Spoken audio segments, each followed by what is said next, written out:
Bonjour mes amis, que le Saint-Esprit illumine votre compréhension pour comprendre la parole de Dieu.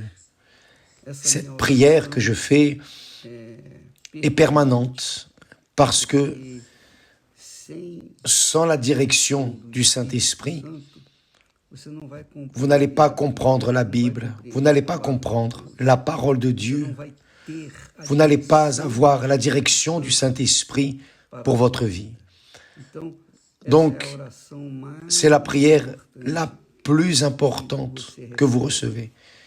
Que le Saint-Esprit, que l'Esprit de Dieu vienne guider votre intellect, votre raison, votre intelligence, pour que vous puissiez percevoir la volonté de Dieu pour votre vie. Et alors, vous décidez si vous allez obéir ou non. Mais vous devez savoir. Après, une fois, sachant, si vous avez du bon sens, vous allez obéir. Sinon, vous allez en souffrir les conséquences. Et cela est inévitable. Bien. Vous devez déjà être fatigué d'entendre parler du cœur, n'est-ce pas? Parce que nous appuyons sur cette touche de manière constante. Mais pourquoi travaillons-nous avec insistance au sujet du cœur? Parce que le cœur qui représente l'âme est éternel. L'âme est éternelle. Et parce qu'elle est éternelle, ce qu'elle souffre ici, si elle ne se réconcilie pas avec Dieu ici, elle souffrira infiniment davantage après la mort, bien plus, mais bien plus vraiment. D'ailleurs, les personnes, les pauvres qui se suicident, elles ne savent pas cela. Elles pensent qu'en tuant le corps, leur âme se reposera. Non, vraiment pas. C'est là où commence la souffrance. C'est là que va commencer la souffrance, le tourment éternel. Bien, je dois dire cela pour alerter ceux qui ont du bon sens, pour alerter ceux qui pensent. De toutes les manières, nous allons continuer à parler au sujet du cœur. Si vous n'êtes pas intéressé, n'entrez pas sur mon Instagram. Ne faites pas ça. Parce que je vais continuer à parler jusqu'à ce que le Saint-Esprit me dise « ça suffit ». Là, j'arrête. Mais voyez, la profondeur du danger, l'abîme qu'est le cœur, l'abîme qu'est l'âme ou le cœur. Jésus a dit ainsi. Il dit, mais ce qui sort de la bouche,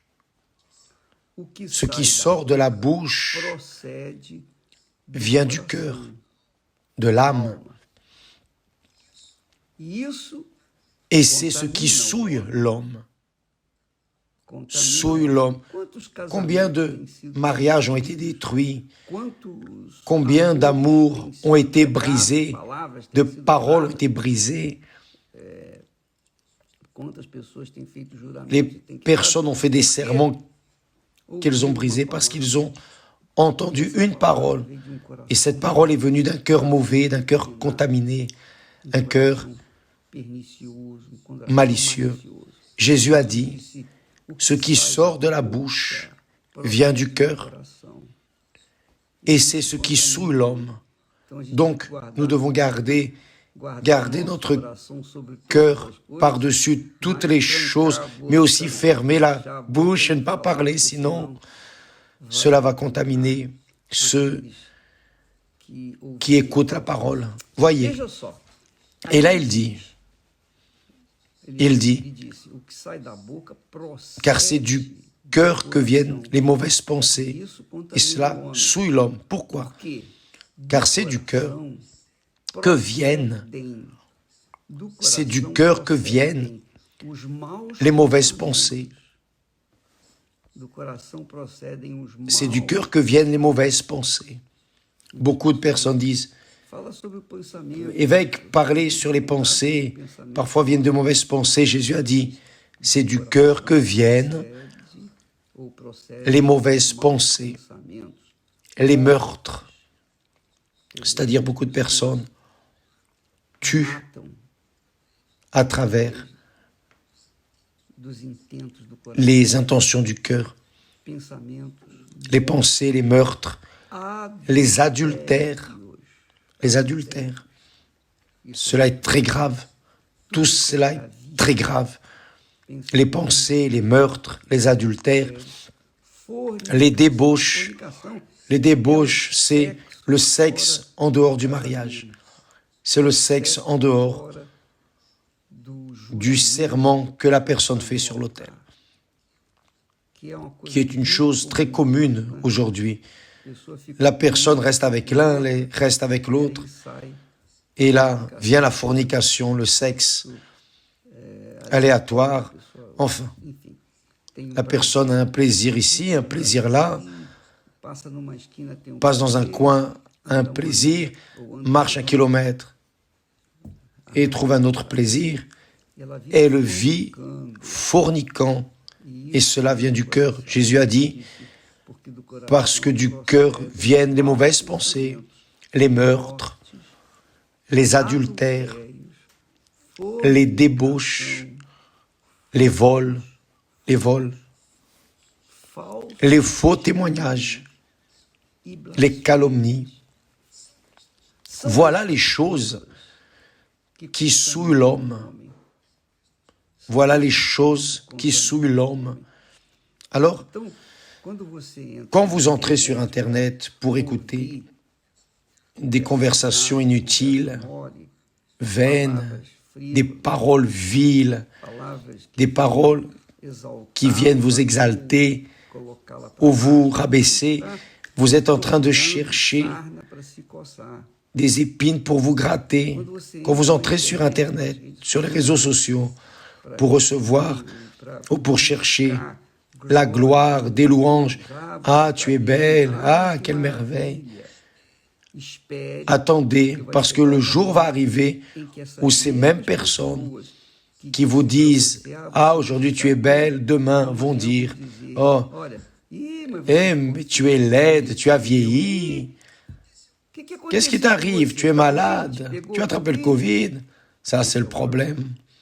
Alors, mes amis, ce sont des paroles qui sortent des mauvais cœurs, des cœurs malicieux qui viennent pour dénigrer, pour rabaisser, diminuer, pour que la personne vienne même tomber en dépression. Et il y a beaucoup de personnes qui se tuent parce qu'elles écoutent ou pour avoir écouté des mots, des conversations d'Internet. Alors, au lieu de cela, si vous voulez écouter des paroles qui viennent vous édifier, construire votre vie, vous animer, apporter l'espérance, la foi, lisez la Bible. Lisez la Bible. Plus vous lisez, même si vous ne comprenez pas, ce n'est pas grave. Vous allez comprendre ce que Dieu, ce que le Saint-Esprit va vouloir vous dire. Donc, faites cela, soyez intelligent, ou plutôt vous êtes intelligent, mais parfois vous n'utilisez pas cette intelligence. Vous utilisez l'intelligence pour le mal, vous allez vous blesser. Et après, ça ne sert à rien de vous plaindre. Utilisez votre intelligence pour écouter ce qui sert, ce qui édifie, ce qui construit, ce qui vous relève. La parole de Dieu, elle nous apporte toujours des avertissements, des alertes, mais elle nous apporte aussi la foi, le courage, l'espérance. La parole de Dieu apporte toujours quelque chose qui provoque la vie, qui rend le cœur, qui fait le cœur avoir du bon sens et ne pas commettre des erreurs qui viennent vous tuer. Alors, mes amis, utilisez votre capacité de raisonnement, utilisez votre intelligence. Une personne, lorsqu'elle va à l'université, à la faculté, si elle va à la faculté de médecine, elle y va disposée à raisonner, à penser, à apprendre. Elle veut apprendre à être un bon médecin, un bon professionnel.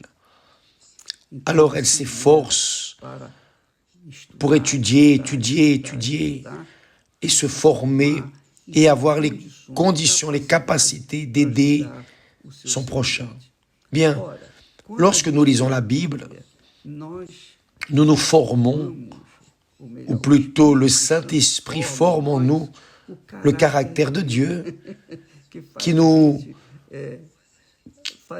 fait savoir comment choisir, faire nos choix quotidiens, choisir le mari, l'épouse, choisir la profession, choisir l'emploi, choisir où nous allons habiter, savoir si nous achetons, si nous vendons. La parole de Dieu va à la rencontre de tous les besoins de l'être humain. Tout, 100%. Elle est esprit et vie. Jésus a dit, mes paroles sont esprit et vie. Donc, qui se forme dans la parole de Dieu, se forme dans la vie, a une vie différenciée des personnes qui méprisent la parole. Mais n'oubliez pas, ce qui sort de la bouche vient du cœur. Et c'est ce qui souille l'homme. Ce qui sort de ma bouche ne vient pas de mon cœur, non, vient de la parole de Dieu. Je parle de la parole de Dieu. Car c'est du cœur que viennent les mauvaises pensées, les meurtres, les adultères, les débauches, les vols, les faux témoignages, les calomnies. Voilà les choses qui souillent l'homme, qui contaminent l'homme, qui infectent l'homme par le virus de la mort éternelle. Faites attention, mes amis. Lisez la Bible, méditez sur la parole de Dieu. Vous allez être instruite par Dieu lui-même, qui vous donnera la direction que vous devez faire, ce que vous devez faire pour avoir une vie de qualité. Amen. Que Dieu vous bénisse tous et à demain. Grâce à Dieu.